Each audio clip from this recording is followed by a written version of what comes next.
अगे माई हारा दी हारतिया शुभ पातारना अगे माई हारा दी हारतिया शुभ पातारना अगे माई हारा दी हारतिया शुभ पातारना अगे माई हारा दी हारतिया शुभ पातारना अगे माई हारा दी हारतिया शुभ पातारना अगे माई हारा दी हारतिया शुभ पातारना।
दुल्हा के चाची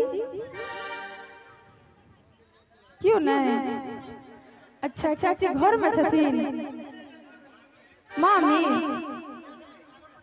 आगे माई कोने मामी हरदी चढ़ावला आगे माई मामी से मामी अपन मामी ना आगे माई मामी से मामी अपन मामी ना आगे माई उहे मामी हरदी चढ़ावला आगे माई हरदी हरदिया दुख पातरना।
Bye.